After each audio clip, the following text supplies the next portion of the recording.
in the phone booth, it's the one across the hall. If you don't answer, I'll just ring it off the wall. I know he's there, but I just try to call. Leave me hanging on the telephone.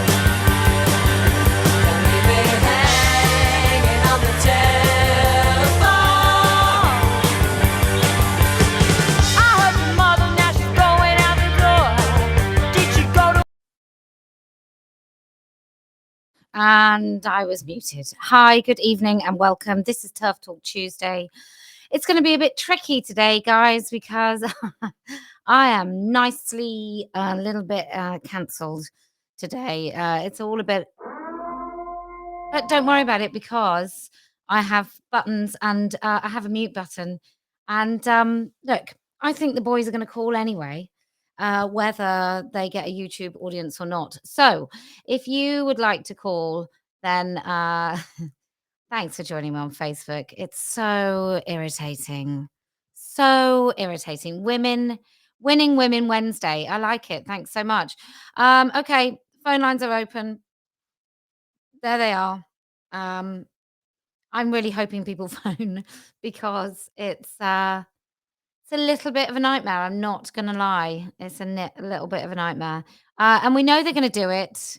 And what we know more than anything is no matter how much they try and cancel us, we're still going to win. So it's a little bit tricky for those boys who think that by cancelling us all the time, we'll stop. We won't. We just pivot, boys.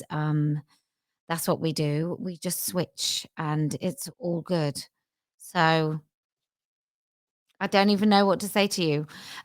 This is the night. If you want to get through, if you're on Twitter or on Facebook and you want to call our free phone numbers, it's Australia 1-800-959-819, New Zealand 800-441-607, the rest of the world, country code 44204515-2251.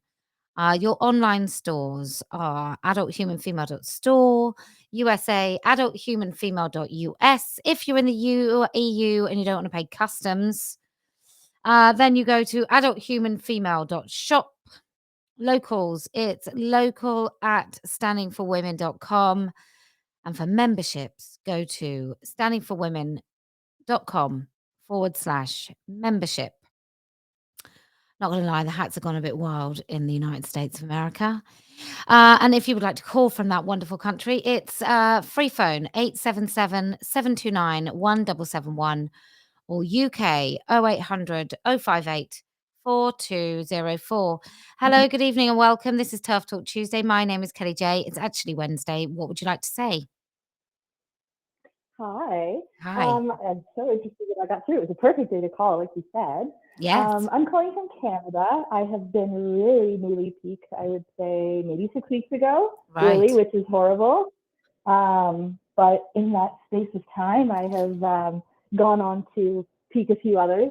So I'm paying it forward. Much thanks to you. I've been watching what you've been doing, and we're really hopeful that you can find your way to Canada.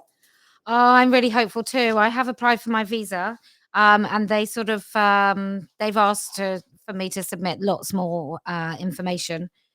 So I hope to come to Canada. And I've also said if I don't, then I will just do things right along the US border with Canada and then invite Canadians to come here. What piqued you? My 5-year-old brought home a book from the school library that was a very, it was a 5-year-old book. It was a very kiddie book. And there was 2 sisters, and by the end, one of them was a boy. And the book is called Jack, Not Jackie. Wow. And it's literally about a 5-year-old little girl, if that, who likes to doesn't want to wear dresses, would rather wear a cape and fly around the house, wants her hair cut short. So she's a boy. Wow. And have you, go on. I didn't pre-read the book because why would you? It's a book from my kid's school. Why would I? Well, now I know why would I. And so reading it to him and my older daughter, who was 8 at the time, Yeah, it was a very interesting conversation afterward because I hadn't peaked yet. I wasn't comfortable. I knew what the truth was, but I felt uncomfortable saying it to my children because I didn't want them to repeat it and hurt somebody's feelings. That's where I was. Wow. I know, and it sounds really horrible, Not even to really. myself now. Well, it doesn't sound horrible, does it? Because until you realize the magnitude of really what's going on, until you just shift, and your shift, I'm sure, is just slight. And it's gone from you still know the same things you knew in the moments before you decided that actually you've peaked. It's just a slight Yes, different I do perspective. hold a lot of shame. I hold a lot of shame for it because it was so late. You know what? I'm sure a lot of people feel that way too. So I feel like it's important to talk about that. Like Yeah. it's almost an embarrassment. I'm in my mid 30s. I have young children, and I feel like I haven't been paying attention. And so there is some shame to that. And so I just try and say as much as I can, I'm new to this. Yeah, it's embarrassing that I don't know a lot of things, but I'm here to learn. And I've learned a lot really quickly by being honest about not knowing things. And honestly, people on Twitter, I've met some really amazing people, and they have just held my hand, guided me through it. And it's been really lovely. It's been really lovely to meet a really amazing group of women who are open to newcomers and aren't saying, you know, you haven't been a lifelong feminist or you don't know the literature. They're just saying, hey, welcome to the fight for women. Gosh, well, look, let me just alleviate you of some of that shame and guilt. Like when you have babies, you step outside of you step outside of everything anyway, and I think you have to do that because otherwise you can't possibly really take care of your babies whilst you're keeping an eye on everybody else's kind of goings on, right? Like you step away from most things because that's what you should do. Like, you know, you should be Right. less engaged because your children should be occupying so much of your brain space. So I don't think you should feel guilty, but I do think it's really interesting that you talked about kindness and now I'm sure you still want your children to be kind. You just don't want them to be lied to Sure. either. And that's the thing. I've really been teaching them. It is very important to be kind, but even more important than being kind is to be honest and to tell the truth. Wow. And you can be kind while telling the truth, and it's okay if it hurts someone's feelings. And that's where it shifted for me. Whereas before, it really was. I mean, I'm in Canada, where everyone thinks we're so nice, and really, it is kind of our culture, especially as women here. It's like the biggest thing is to hurt somebody's feelings. It feels like sometimes. Well, let me So ask you then, as a it's harder. Canadian, Mhm. and now that you've seen the other side of this particular curtain, now you know what's going on here. Are you beginning to see other things going on? Like, are you questioning everything now that you know this big fat lie is so huge? Are there other, you don't have to say what those issues are at all. I'm not going to try and drag you into sort of other controversy. Mhm. I'm just wondering if you have a new perspective on maybe other issues that are going on in your country. 100%. Mm, My husband doesn't recognize me. He's like, who's replaced you? right. Like, what did you do with my wife? Because I was my whole life, I was really liberal, lefty, bleeding heart. I was an addictions counselor for a while, so I was into social work. So that was my Hmm. life. And I was really for all of this at some point Yeah. years ago when it was just not clear to me what it was going to be, and that's part of the shame as well, right? Is that I woke up late to it. But yeah, I mean, this coming election, I mean, I'm voting. I'll be voting conservative versus liberal. I've just completely woken up to so many things. It was a gateway. That book. I'm so damn glad that my son brought home that awful, awful book because Yeah. it has changed everything for me. Wow. It's opened my eyes completely. Yeah. I think It's amazing how much you can change.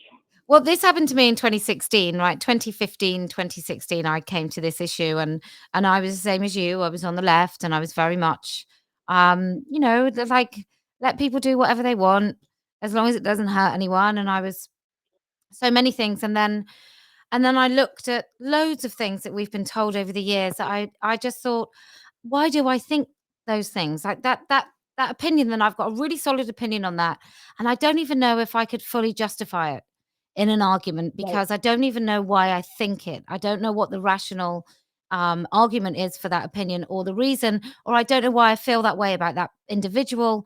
And if they can lie about me, which they have so massively, then why is Mhm. the other people, why the other people that we're supposed to hate in the public eye, is it definitely true what they've said about them? And I think it then becomes just this, they call it red It's like a pill. I filter think to it's put so much things bigger than the through. red pill stuff. I think it's like seeing the Yeah. world for the first time with your eyes wide open.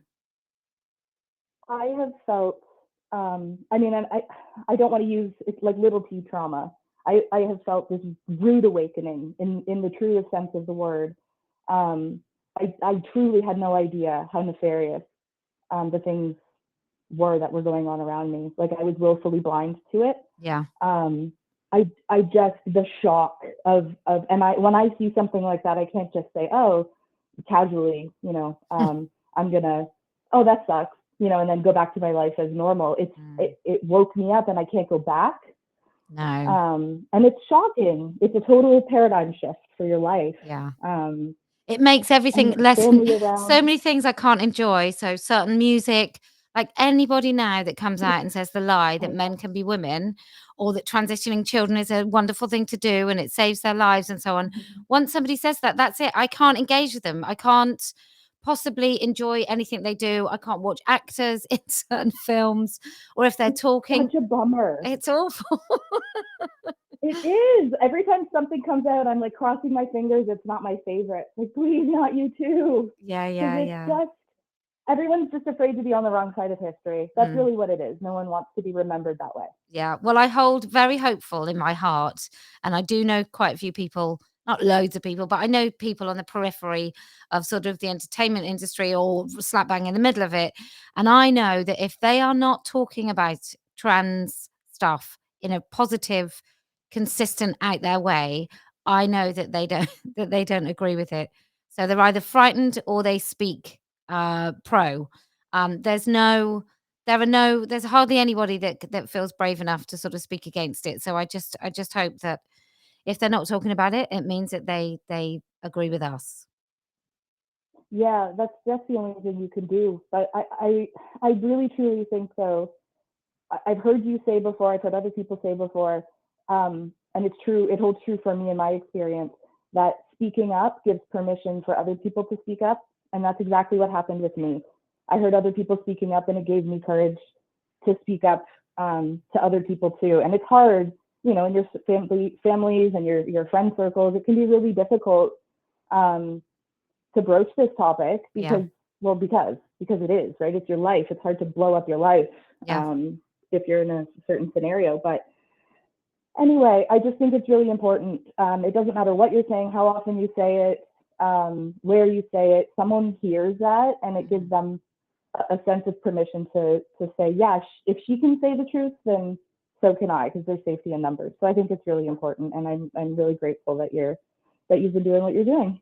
Well, you're very welcome, and how lovely to talk to you. And hopefully, if it's Canada, it's going to be September, October time, and I'll be announcing that as soon as humanly possible, because I really do want to come to Canada. I think it has the capacity to cause as many ripples as it did in New Zealand and Australia, to be quite honest.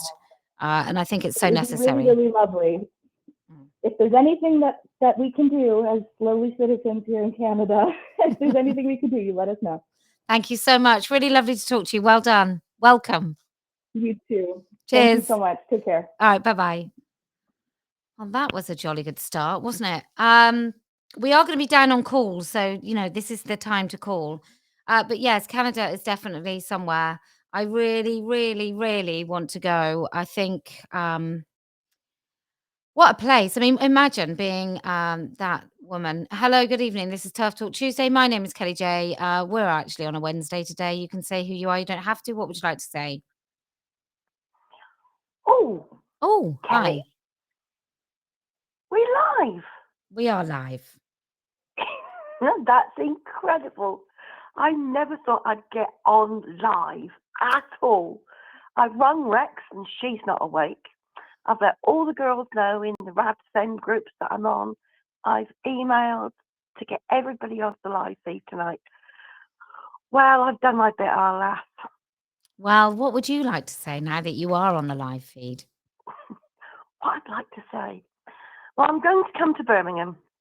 Oh, good. I'm going to come to Birmingham, and I hope that you and I can have a chat because I want to stand. Do you? I have been so piqued. We've got Ben Wallace, where is Wally, as the MP, and we've got Cat Smith as the other MP north of us. Mm-hmm. And neither of them seem to be talking out for anybody. I don't think I'd win, but I'm going to stand because there's nothing else left for us to do. I agree. Really, there's nothing else left for us to do. If not now, when? And if it's not us, who? Yes.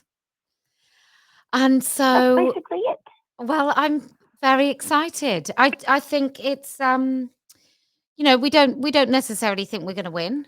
We just know that we are going to provoke the conversation, and that is the win, isn't it?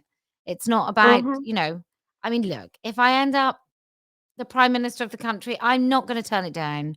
But we don't have to steal all the seats. But if we just got one woman who was able to go into the House of Commons and speak up, wouldn't it just be genius? It'd be wonderful. It made my heart break to see Rosie Duffield standing not far from where Joe's plaque is on the wall behind her, and to be heckled. I mean, physically, verbally heckled by men in her own political party because she just wanted to say, men don't have penises. Men aren't women. There's just no way.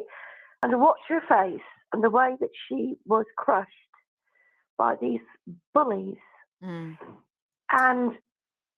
that made me, as a mum and a grandma, so angry because I couldn't physically get to her to put my spear and shield up in front of her and say, right, come on, boyos, come on, this is me. I'm rolling the sleeves up. Come take me on first. And then when you got through me, then you could have a go at her. I couldn't physically do that to her. I couldn't protect her. Do you understand? So I don't know Rosie very well. I've been in contact with Rosie for about 5 or 6 years, but I don't know her very well. And I just wonder if I was in her position, whether I'd still be in the Labour Party. I don't think I would. No. What do you think? I wouldn't. I would walk away. I have walked away. I resigned. I, like you, all my life, having walked away from a cult that told me that I had to go through the men to become anything, and that I wasn't allowed to preach, and I wasn't allowed to do this, and I wasn't allowed to hold priesthood, and I wasn't allowed. I got fed up being told as a woman what I could not do. There was so much that I wasn't being told I could do. And from small, very small, you're told in a patriarchal society what you are allowed as a woman to do. And now we've got jocks in frocks with cocks telling us how to be women, what to be women, why we should be women, and whereabouts and what places we can be womening in. Yes. I'm thinking, see that bicycle, it's got 2 pedals. See that cliff? Over it. When you get down to the bottom, keep cycling as far as you can. I just don't. Run. I mean, I've always been, as a little girl, if my bicycle tire had a puncture, before I asked for anyone's help, I just thought I could fix it, right? So I'm just that sort of person. What if it needs doing? I'll just go and do it because that's what needs doing. And look, I'm quite lazy. I'm not going to lie, but I'm a little bit like I don't need. I wouldn't want to have to bend my knee and ask for permission from a bunch of misogynists to try and represent people, which is why, I thought, well, there's no party for us, so we'll have our own bloody party. We'll make a party, and then we'll change the landscape. It's been done before.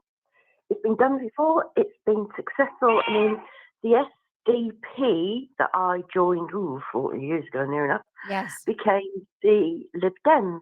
They got absorbed. We might get further than what we think we can. We might not. But unless we try, we're not going to have any chance of figuring out whether we can or not.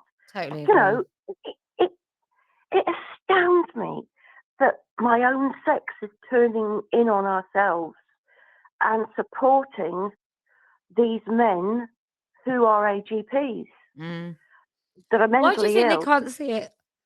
I don't even know if they're mentally ill. I just think they're fetishists, and I don't know if fetish is a mental illness. I think that's it's too forgiving.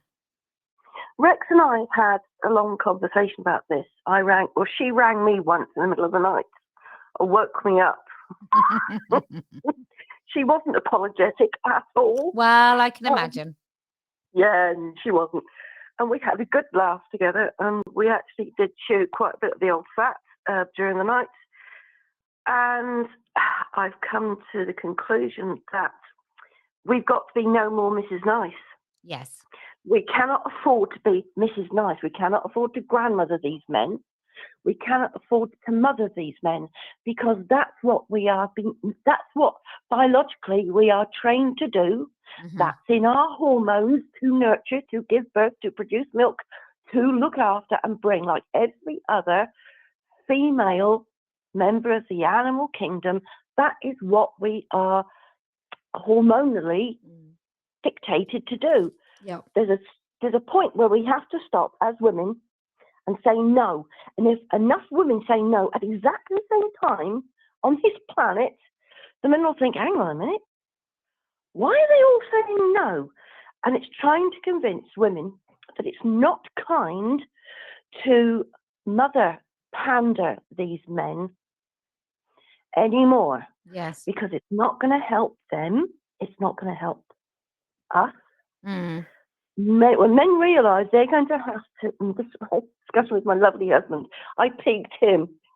You should have seen his face when he actually peaked. I could see the light bulb on his head. And I said, you do realise, sweetheart, that if you don't get on board with us girls, you are going to have to agree to having a fully gentle, what's the word I'm looking for, Kelly? A fully operational female who identifies the man inside your male spaces. Now, think about it. How many women are convicted of rape? Zero. Well, yes. Only men can rape. A woman identifying a man can go into your spaces, scream rape, for whatever reason, I don't know, but this is hypothetical, and then all you men in there are at risk of having this individual come in and ID as a male. Your space is not safe. And did it work? The light bulb went on. I said, you need now to go and talk to all your men, all the sailors and pirates you know, and tell them this is what you're going to face. We've been facing this for how many decades? How many years of men dressed as women and saying that I identify, they're coming into our spaces, and it is a threatening action. I don't care what they think they are. No. And his face was absolute picture. He just looked at me and you could see the penny drop. And now he's starting to quietly talk to his friends. And he's saying things, and there's more men out there coming along and thinking, hang on a minute, this is a threat to me and my manhood. You know, we've got to let women speak, but we're going to have to pick more men. Yes. This is where it is. Now, where are you from in the country? You don't sound Birmingham, you sound a little further south. I was born in Hampshire. Right. My father's Dorset, my mother's Welsh, lived in Gloucester, and now we're up north near Blackpool. Wow. There's a trek then. Well, we escaped from Barrow. And Barrow's lovely, but we escaped from Barrow. Right. So, yeah. Do you think you'll speak then? Will you speak? Will you maybe give your first kind of candidate speech then? I will. I definitely will. Rex and I have got to get together over the next couple of weeks, and she's going to write for me my Mehimi, but it's not what it's called. It's called something else, and it's a way of introduction. Because I've got such a blended past, she's going to make me a little introduction so people know where I'm coming from, and then I'll say my bit, because we've got to say our bit. Yes, absolutely. Well, I'm looking And forward to it. I think there's going to be more women than I think we imagine are actually by that point going to stand up yeah. and take a Well, the stand. And latest one that you had over in Speaker's Tree was incredible. Do you remember Yeah. what it was like before Christmas last year?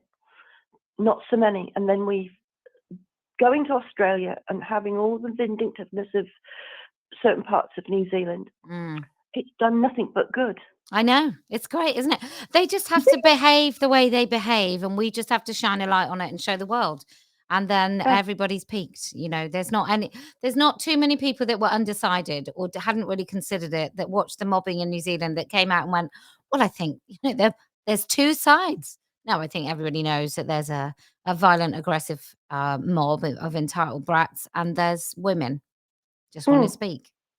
So it's all good. I right now I'm on Owen Jones's Facebook page. And I think I'm quite a few, banned. I know, but there's quite a few getting one. It's usually men saying, "Why are you so obsessed with people's genitalia?" And I said, "Why are you so obsessed with men wanting women's vaginas for themselves?" Well, also, I don't believe any man that talks about women being obsessed with male genitals, since men spend most of their time in their public and private life with their hands down their pants. I just don't think it's men are obsessed with their own penises. Why wouldn't they think that women have noticed them? That's just so ridiculous. I'm not saying that's Yeah, true I for know. men that I live with. I'm just saying it's not unusual to go about your business and see some man adjusting himself somewhere. That's all I'm saying. That's all I'm saying. Well, I'm looking forward to meeting you then. And Yes. well done for getting through on a very quiet night on TERF Talk. No, well, usually on YouTube you get nothing. It's because you're so popular, darling. You know it is.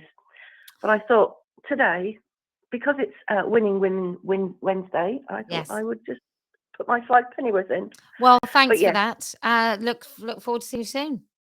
Yeah, you take care, and we don't lose, do we? We don't lose. We never bloody lose. Even if we No, only we have don't. 25 people watching, we don't lose. Much love to you. Cheers. Bye-bye. Bye-bye, Flower. Bye.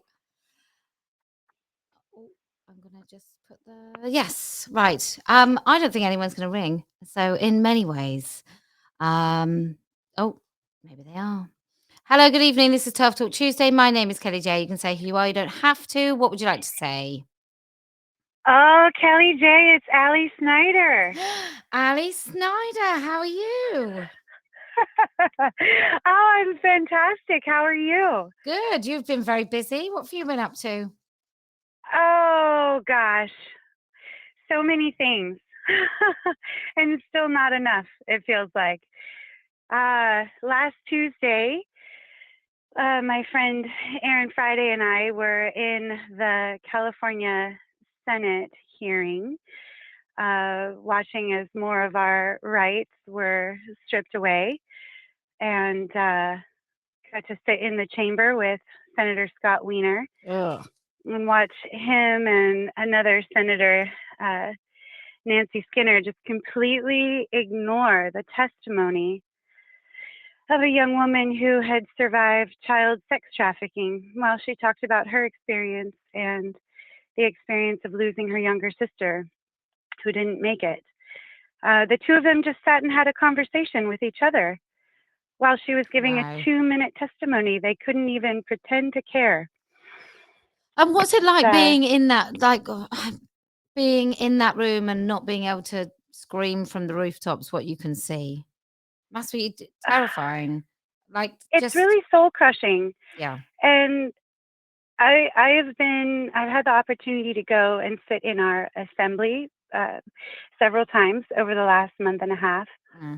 And the assembly members at least pay attention to the witness testimonies. They're still voting these terrible bills through, but at least they pretend to care. Yeah. But I was absolutely shocked by the behavior of our senators, how blatant it is that they just don't care. No. So it was really shocking. And I just think we've all been just way too complacent, not paying attention to our elected officials, what they do, how they behave, what they actually support and vote for. So I just am not going to be complacent anymore. So, yeah. Well, I don't blame you. I mean, he's particularly loathsome, I think. Yeah. Like on a personal instinct level, I would not, if I entered a room and it was just him in that room, I would leave that room. He just properly creeps me out. I think he's a really Yeah. sinister human being, and maybe he doesn't listen to sex trafficking because it doesn't, you know, because there's other stuff going on with him. I really wouldn't be Well, surprised. he really doesn't care. I mean, it's just, he's so, it's so patently obvious that he does not care one iota for what happens to women and girls. I totally agree that he is loathsome. But I don't know if you're right about that, about your reaction to him, because I watched you chase him down Sorry. in San Francisco. And you've got a lot more courage than I think that statement reflects. Oh, that was so much fun, though. I was just remember we just got to the edge of the park and everyone stopped. I was like, why have we stopped? Yeah. No, don't stop. He's on the run. We got to chase that giant dick down. So Ali, while you're here then, and I really would be interested in you telling American women in particular because you've done a lot of things to try and stop this. And you're just a regular citizen. So can you tell some of the American women listening the different things that they can do that actually make a difference? If not to like changing everything instantly, but places that you've had public conversations and that you've made your voice heard. Yeah. Well, I can tell you that I think the biggest thing you can do is be the billboard. And I'm not just trying to blow sunshine up your bum. Thanks.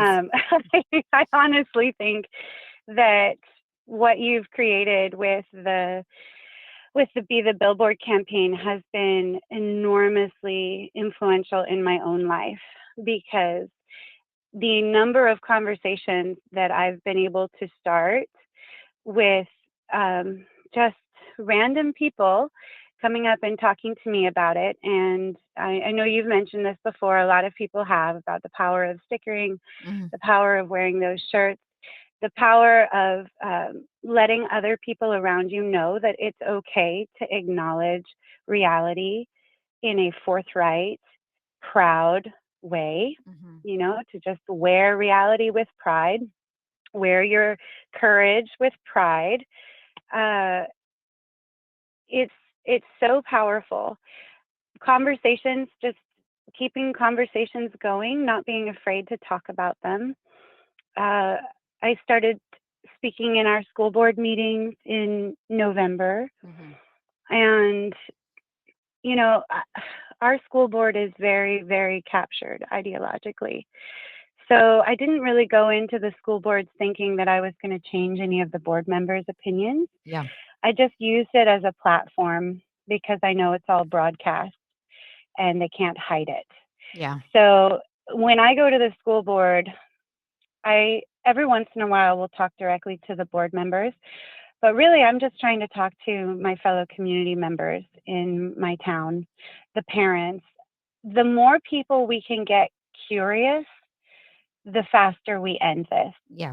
So many people instinctively know that there's something wrong, but they're so afraid to really lift up the rock and see what's underneath, that they just turn away. Yeah.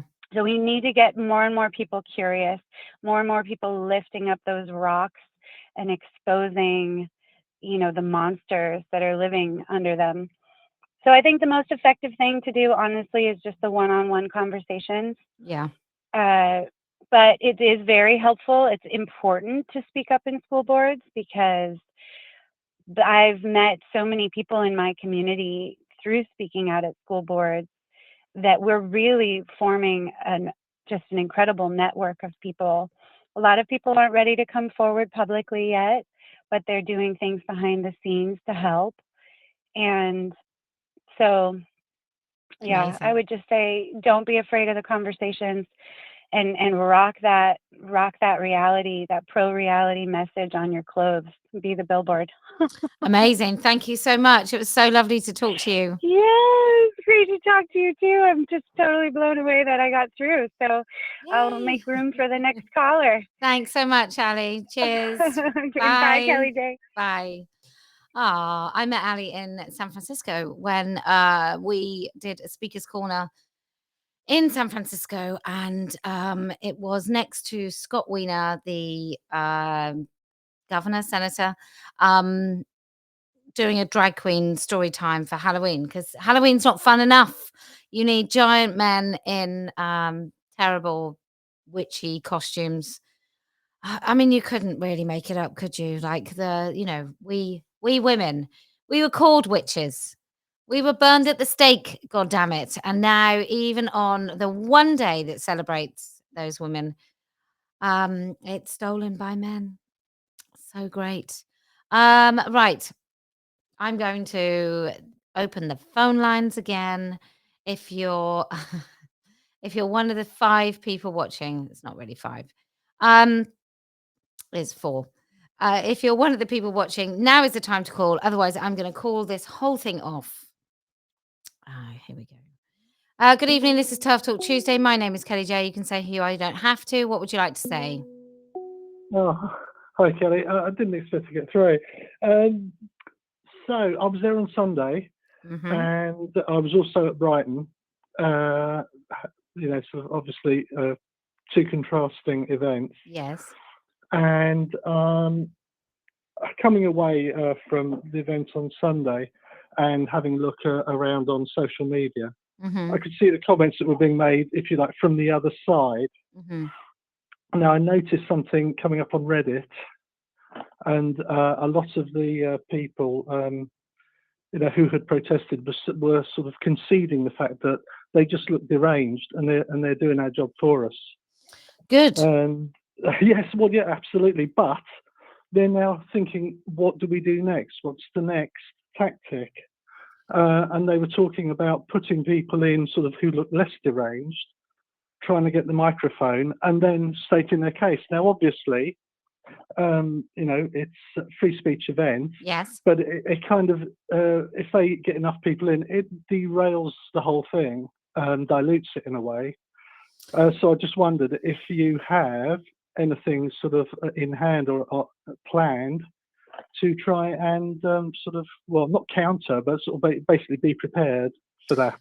I do. Look, it is a free speech event, and people are welcome. I mean, obviously they have to be female, because females go first, and we often now run out of time. So they would have to be genuinely female. Sure. But I'm more than happy for any single one of them to state their case, because I think that will reveal the nature of their case, which is nonsense. But yeah, I think, look, it's a free speech event. I know a lot of people really have, and I'm not saying you do, but a lot of people have difficulty with understanding that free speech events genuinely mean the free speech of everybody to speak. And so I couldn't possibly prevent someone from talking, and unless they were really offensive, or unless they couldn't be heckled. So we would even allow hecklers, but often people don't heckle because nobody says anything too controversial. But if they did, they could be heckled, because that is the part of the heckler's veto. But look, I want to make it really clear. If any one of them want to come and make their case, want to come and talk about why a man should be allowed in a woman's space, why someone like the regular Natalie, who now comes, who's in a wheelchair, isn't entitled to female-only care. If they want to make their case, I'm absolutely all for it. I don't need any counter kind of defense mechanism to stop them, because they are welcome. They are welcome to come and make their case any day of any week. Well, that's brilliant. I was thinking that would be, if you like, it's a change of tactic, change of course, and they, they don't have much to work with, and they normally make mountains out of molehills. So you can imagine the lines coming back your way, which would be, oh, it's a free speech event, but only if you've got the right views. In fact, those lines have been used before; they've been trotted out before. Look, I'm often criticised about who I do get allowed to speak, and apparently I'm supposed to have checked through all their views. I really don't care what anyone's views are in their heads, or what they've said in the past, or what they say the very next day. Though that's of no interest to me whatsoever. The fundamental principle of free speech is much more important than me agreeing with anything that anybody says under that principle. Like, that's the whole point of free speech. So that it's not, you don't have to be qualified to have free speech. You don't have to have the right views. You don't have to be on the left or the right. You just have to be someone with a voice. And look, if people don't like what you say, then they are more than entitled to ask you questions about it or heckle you, as long as it's, that I wouldn't like it if somebody stood up, as some young woman, very confused, who genuinely thought that people could change sex, and she started talking, and she was finding it distressful or whatever, that people were getting, as long as people gave her the courtesy of allowing her to make her case. I don't mean for 20 minutes. I mean for 3 minutes. If she was allowed to make her case, and then that would be fine. And then people can heckle her, and whatever happens, verbally, whatever happens is fine. But the right to my view of the right to free speech is also the right to be heard, and it's also the right to disagree. But I would certainly hope, and I think women who come to my events would give someone the space to actually state their case. But then, that's a case to be argued. So let's hope they do it, because they've been really frightened of debate because they know they'll lose. Well, I'm 100% agree with you. I just worry any loss of ground to these people is, I've got a granddaughter I worry about all the time, in regards to this. Well, look, we're right. We're right. And so and we tell the truth. And so however long, whatever tactics they want, they're not going to ever convince most of the population that some 6'2" guy with a penis should be in spaces with your granddaughter or my daughter. That's just, they're never going to win this, which is why they haven't debated. So, I'm excited about that. That would be great if they stopped acting like deranged sociopaths and they actually engaged in the argument. Like, bring it on. Let's do it. Right. Brilliant. Well, I'm going to make way for a woman. Thank you so much. I will, just say, keep on doing what you're doing. Thank you. Brilliant. Thank you so much. Nice to see you. Cheers. You take care. Bye. Just to remind everyone, just to remind you all, the reason we're only on Twitter and Facebook, so the reason it's a little bit less busy, is because I've got a strike from YouTube of something that I already had appealed and won. So good evening, this is Turf Talk Tuesday. My name is Kellie-Jay. You can say who you are, you don't have to. What would you like to say? Hello? Hello. This is Kellie-Jay. What would you like to say? How are you? Yes, I'm good, thank you. I just wanted to ring up. I'd have to switch my phone off because I'm hearing you from like 10 seconds ago. I just wanted to ring up with a quick question, really. I've been to, I think about 4 of your events. Yeah. And I think they're absolutely fucking amazing. Definitely coming to Birmingham, and I'm really, really, really looking forward to it. But I just had a question about, I'd heard on social media, and obviously you can't believe everything you read on social media because it's nonsense, that you had stopped Scott Nugent speaking on Sunday. No. Scott Nugent didn't come on Sunday. Pardon? Scott Nugent didn't come on Sunday. Right, okay. She wasn't there, was she?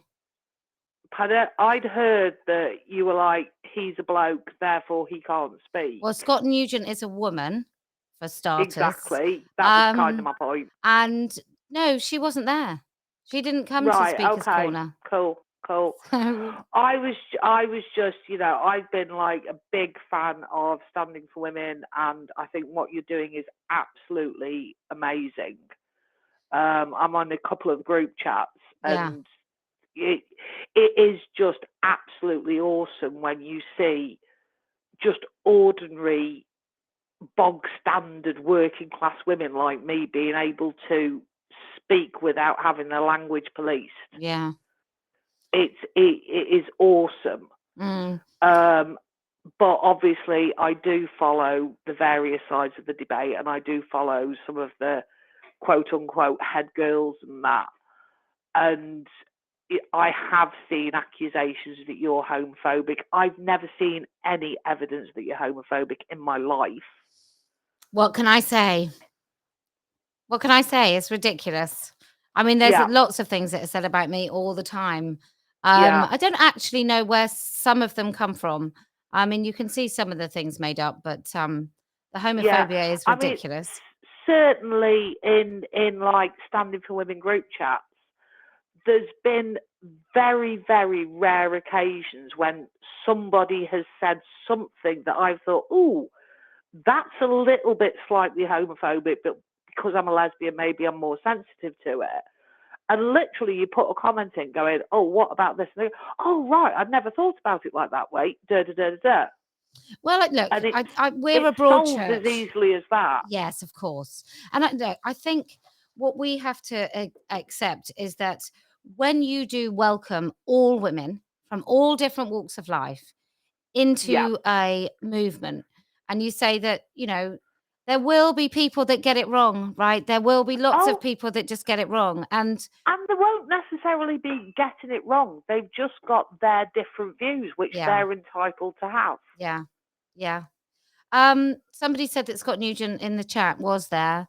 I didn't see her. Had she requested to speak, she would have definitely been given space to talk. I definitely come into things on Twitter that Scott Nugent had turned up and that had requested to speak, and you'd said no on the grounds that he has a penis. No, that would be ridiculous, because I know Scott Nugent's a woman. No, that didn't happen at all. And the way that it works at Speaker's Corner, as you well know, but just for those people watching who haven't been, is you basically just put your hand up. There's no queues. There's no hierarchy. So if somebody turns up that is somebody that other people know, it's not like we say, oh, this person's very important, so they get to speak first. That isn't how it works at all. In fact, sometimes my lovely steward suggests sort of, oh, this person's been waiting a long time, or this person's been waiting a long time. And that just isn't how I operate either. There's no queue even. So if Scott Nugent had come forward and said that she had wanted to talk, she absolutely would have been given the space to speak. So thank you for asking that question. It's quite probably an important one to clear up. But the fact that I would ever think sort of emphasize to people who are throwing accusations of homophobia and lesbiophobia around that absolutely that is not the case. So no, and as you know, and I assume Scott Nugent's not saying that, so otherwise she would, I didn't talk to the woman, so well, she's deleted her Twitter. I think she's, I think, physically and mentally fucked in a lot of ways, and is a very good example of the damage that this is causing to lesbians. Well, look, I have a really hard line on people that transition when they have children, or people that transition then have children. I think to raise children in the household where they are lied to on a minute by minute basis about the sex of their parents, I think is horrendous abuse. So I have quite a hard line on that. I'm not particularly forgiving. Even if I do feel for Scott Nugent as a human being, I think what she has done to herself as a fully grown adult is horrendous, and the regret knowing that it's your fault must be just really difficult to bear. So I feel nothing but compassion. But overwhelmingly, if you do something like that to your children, where your children no longer see a woman or a man, whichever you are, in front of them that is their mother or their father, I think it's I find it really difficult, a really difficult and abusive thing to do to kids. But totally agree with you. yeah. I'm looking forward to seeing you in Birmingham. Me too. Nice to talk to you. Cheers. And you. Bye. All right. Bye-bye. Don't listen to the internet. Just to remind you, the reason we've been thin on the ground this evening is because I got a strike from YouTube. I appealed it.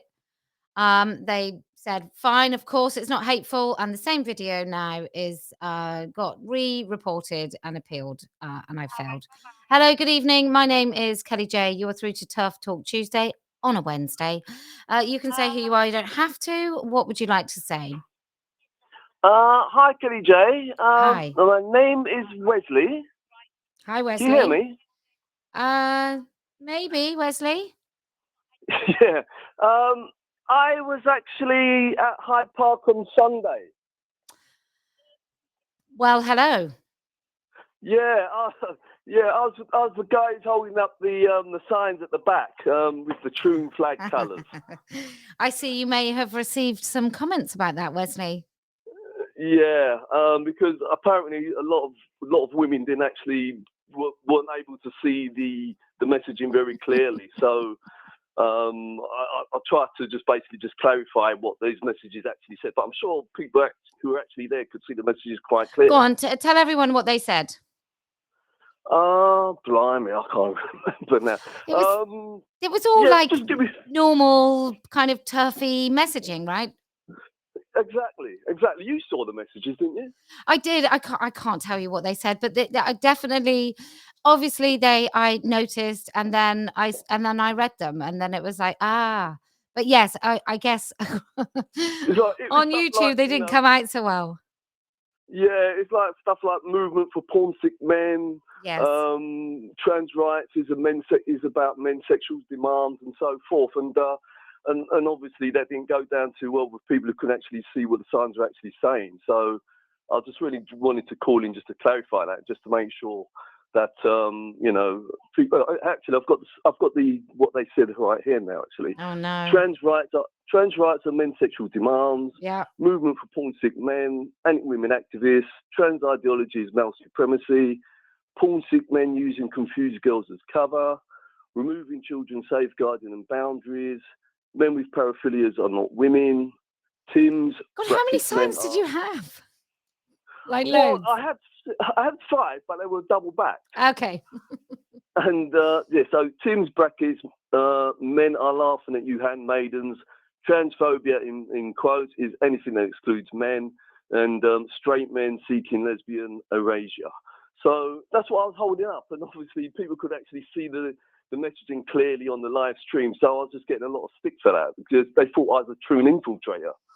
Well, I think we might have noticed, don't you? Had you been? I think you were close enough that people might have noticed in the crowd. Yeah, exactly. That's what I thought. And just one other thing as well. I don't know if you saw the T-shirt I was wearing. No. I thought that could be something you might want to add to your range. Is it transphobe? Sorry? Was your T-shirt transphobe? Yeah, transphobe, noun, support of women's rights. Oh, I like it. I like it very much. I might steal it and never give you any credit. Because I know there's been some demand for it. Because I was asked so many times where they get that T-shirt from. So, that could be a bit of a money spinner. Well, thanks. Well, I'll take that as your donation to the cause. It would be amazing. Okay, no problem at all. Just a couple of other points I wanted to make, Kellie-Jay, while you're there. Go on. Now, I know you want to scrap the GRA, which is fine, but I honestly don't think that goes far enough. Go on. I think that the Equality Act should be revised, and gender reassignment, that protected characteristic, should be revised to gender non-conformity, because gender reassignment still perpetuates a lie that you can actually change sex. I don't think we need any of it. I'd like to scrap the whole Equality Act and have maybe a Disability Rights Act that would include people with autism, like genuine autism diagnoses, because I think actually kids, especially at school, like we have LGBT kids groups, but children with autism are the most likely children to be ostracized and bullied and have a miserable school life. So I would like to see some really good work with that, and that come under the umbrella of a Disability Rights Act. So, for example, train companies under a Disability Rights Act would have to have every platform and every train with the ability to someone in a wheelchair just to be able to get on the bloody thing without having to have station staff booked months in advance who sometimes don't turn up anyway. So that's what I would like to see. And a Women's Act and a Children's Act, like really robust. And you could have a Men's Act. I'm not really, it doesn't. You could have a Men's Act that maybe dealt with the high rates of suicide in men at the age of 45 to 59 or whatever. All the things like that. But I think when it comes to race and all those other things in the Equality Act, I just think that they should be covered under sort of if we had Workers' Rights Act. Right, I'm getting ahead of myself. I did some research with some friends on what people use race, the majority of people that use race and the Equality Act, and it was in employment tribunals. So it wasn't so much in sort of standard everyday, but it was in things like employment tribunals. And that's when people talked about race. Now, if we had decent workers' rights and decent employment rights, then people wouldn't need to use that. They could just talk about being treated badly at work. They wouldn't have to bring in the Equality Act. I mean, it's not completely well thought out, but I just wonder if there's something that we can do that means that everybody has equal rights. And obviously we treat things like racism as a society holistic thing. So if there was an area where there's racism, then you look at the fundamental roots of racism. Often racism is rooted in misunderstanding, ignorance, and poverty. I think I think there are better ways to deal with things like racism or even sexism when it comes to that sort of thing. And sexism at work, really, the only people talking about sexism at work are women. It's not like men can use sexism to talk about their bad treatment at work.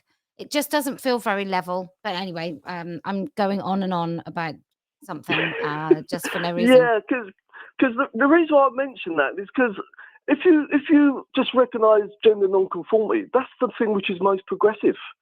Because as we saw yesterday with Eddie Izzard, they keep on telling this lie that if they go into the men's toilet, they're going to be in fear of their life. And there's so many women who actually believe that. I just can't understand it. If he went to the men's toilet, the most he's going to get is a raised eyebrow. Well, the most he's going to get is someone asking for a bloody autograph or a selfie. Exactly.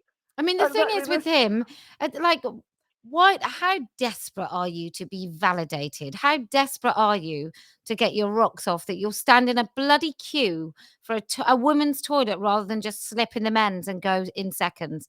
Most women would give their eye teeth to be able to go to the toilet and just walk in a queue, just walk in a toilet and go to the loo without a queue. And then he's making, I think the person behind him was Hannah Graff. I think that might have also been a man. All right. You know, the one married to Jake Graff, the couple that had the baby or two? Oh, yeah. I think they were been on the Lorraine programme a few times, haven't they? Yeah. Okay. Darlings of TV. But I don't know that for sure. It just really looked like him. So we'll see. Anyway, you got me talking. Right. You got me so off topic. But yes, I agree with you. The Equality Act is not fit for purpose anyway. I think it needs to. I just don't even understand it. Why isn't the justification for a female-only space the fact that people want only women in it? Like, why? I don't understand why we have to justify it and come up with a good enough reason. This doesn't make any sense. Because the thing is, when this was all framed years ago, there wasn't a trans movement. It was just LGB. So you've probably had a few, obviously you've always had trans people out there, but there were just so few of them. No one really cared, and they would just look the other way and so forth. But now, it's just absolutely ridiculous. That's what's happened. Certainly is.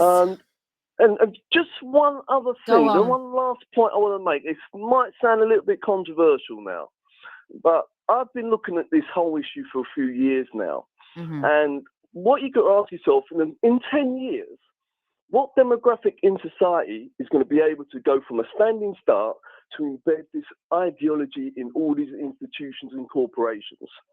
There's only one demographic in society which is capable of doing that. And that is? Middle-class white men. They're the most powerful demographic, as you probably know. I think they're richer than middle class, actually. Society. I think Sorry? I think there's powerful people behind this. Yeah, but they are a very powerful demographic, and obviously we're talking about porn-sick middle-class white men with paraphilias, aren't we? And We are. the fact of the matter is, because they move in the same circles as middle-class white women, a lot of them are book feminists who obviously just talk and read about feminism but don't actually practice it. They'll get that support from them. Yes. And then when you get other women who might have a daughter, for example, who becomes trans because that's the new thing rather than, say, anorexia, that's the new thing, isn't it? That's the disorder of choice for poor little rich girls now. So, well, I don't know actually. Anorexia is still pretty. I think anorexia still beats it, and often they'll have both.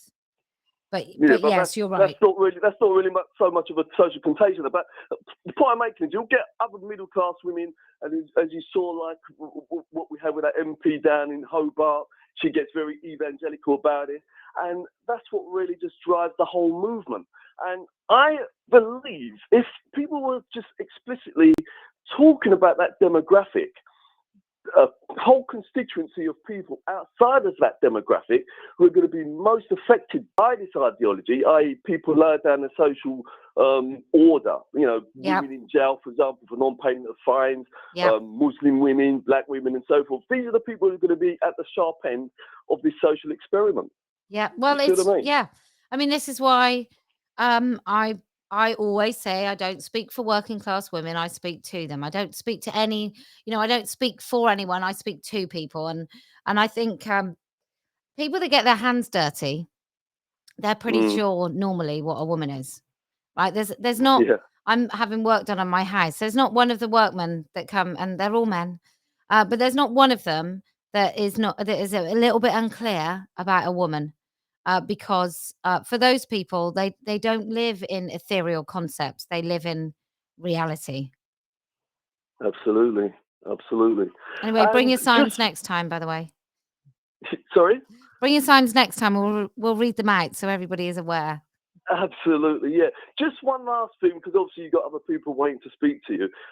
I've just made up, because one of the banners at the event on Sunday, that just gave me a little bit of an idea of a nice little musical tribute, which I can pay to a couple of chaps who are probably actually watching right now, and they're big fans of yours. So let me just sing out that little ditty for you. Okay. Go on. Montgomery and Willoughby, you'll never be like a natural woman. Well, we missed Leslie this week, so we got you instead. Thank you so much, and I'll see you next time problem. in London.